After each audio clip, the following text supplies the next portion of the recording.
heard was I put out a record, but I'd always play the songs that were on the next record during that tour, usually before, more than the album that I just was recording on or touring on. Usually because I just felt like the newer stuff was so much better and more exciting, and there was a progression that I felt was happening that we just kind of left the audience behind, which is why I'm now ending up playing house shows, for a few people that are friends. So people want that consistency. They want you to play what they want, and I was always like, no, man, I'm gonna do what I want. I'm gonna play what I want. This stuff's better. You come to me. I'm not going to you. And that just doesn't work. But I wouldn't change it. Just wouldn't change it. I always want to do what I want to do. So I felt like it'd be cheapening things to do things that I wasn't sincerely behind, right? So some people have their favorite poems and they want to hear that. I'm like, man, the hug poem was a time period. It meant so much to you that I will never be able to replicate live because I don't feel like I need a hug from Jesus in the way that I did when I wrote it. So my answer is just to not do it, unless I had more wine or something. So this would be toward now, we're looking at 2009. We're looking at, I think, January of 2009.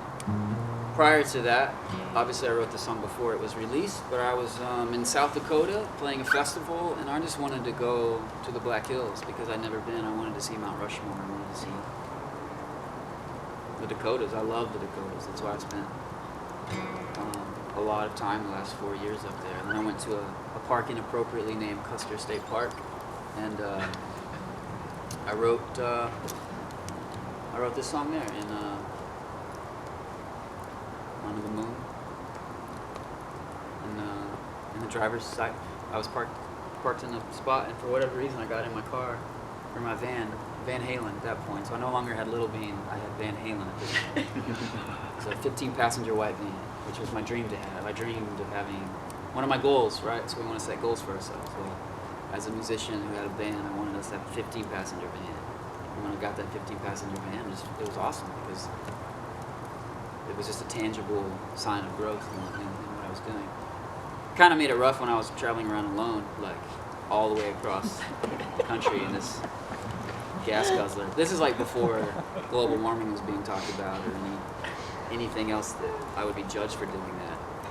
But I remember seeing a poet when I was 20 or 21. He too, but he was in a 12-passenger van.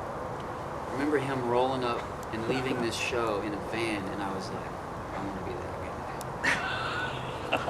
guy. And I became that guy. And I'm thankful for it. The song's called Look Up.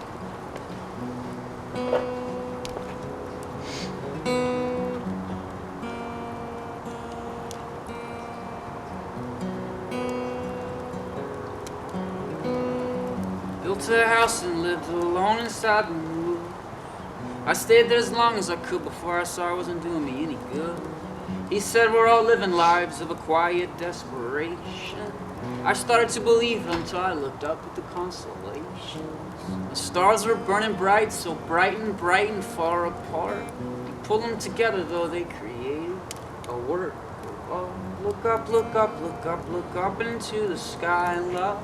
You see that moon shining so high up above us. It rolls around on account of a bunch of scientific stuff. I like to think it does, just because he loves us.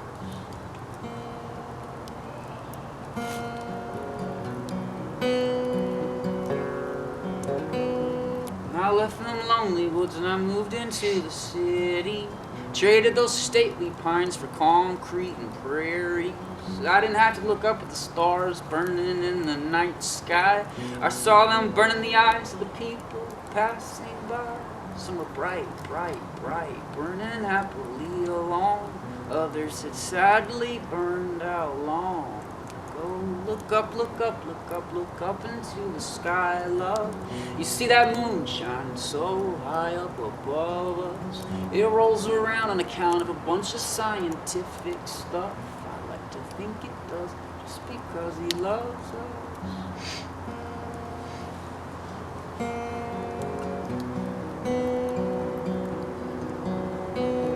And I left them lonely woods, and I already sang that part, so I'll sing another part. I'll sing another part. What's the other part?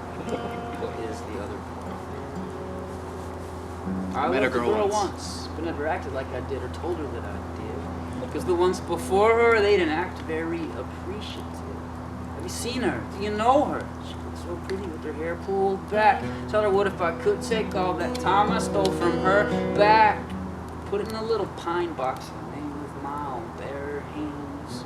Filled with apologies, love kisses, second chances. Look up, look up, look up, look up into the sky, love. You see that moon shining so high up above us? It rolls around on account of a bunch of scientific stuff. I like to think it does just because he loves us. Yeah. Woo!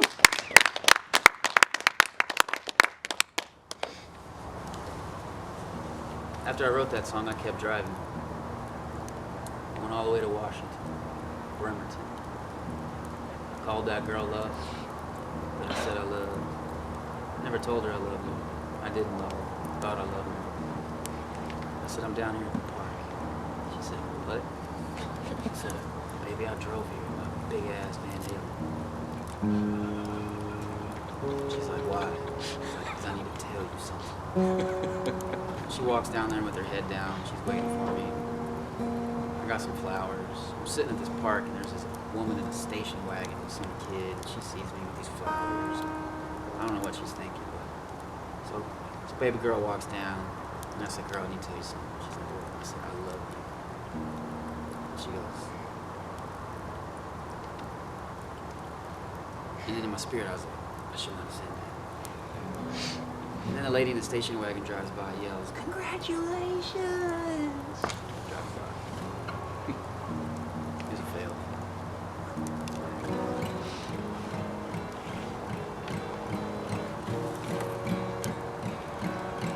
I wrote this song called Samuel. Yes. When I was in college. There was some guy that would always be this preacher outside. And he's fire and brimstone, no love, no love, no love, just argumentative. I believe his name was Samuel, but I forgot. I'm not sure. He was a prophet with no love. He caused a scene. People would gather around him and argue with him. And he inspired this song, but I just put a twist on it. Well, I first met Samuel on a college campus. He was wearing a brown button-up shirt and brown rope sandals.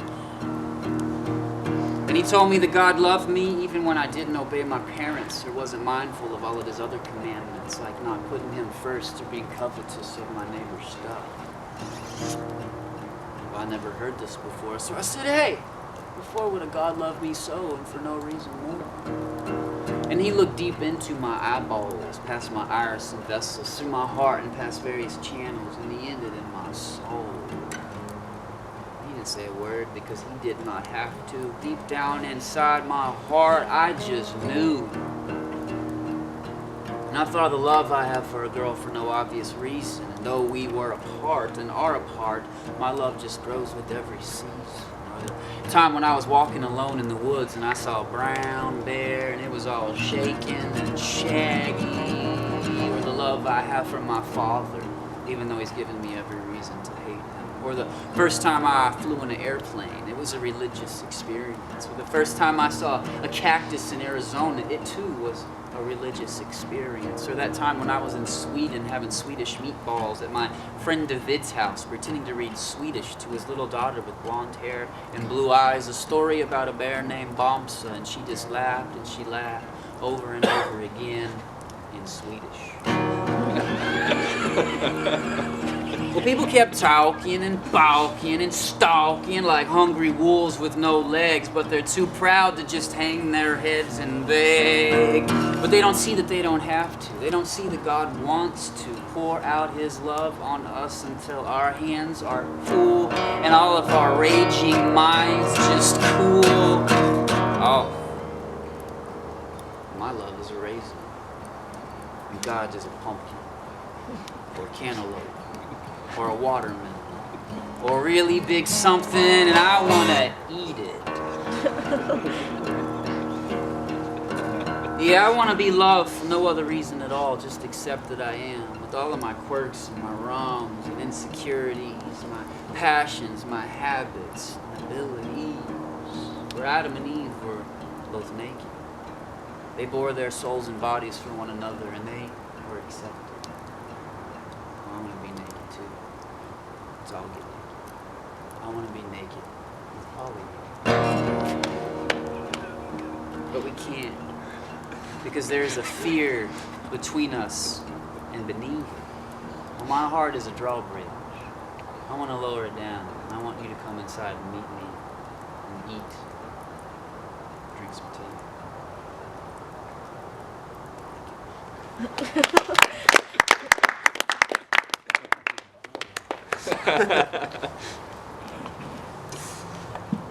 So I remember when I made a mouthful of dust, I thought,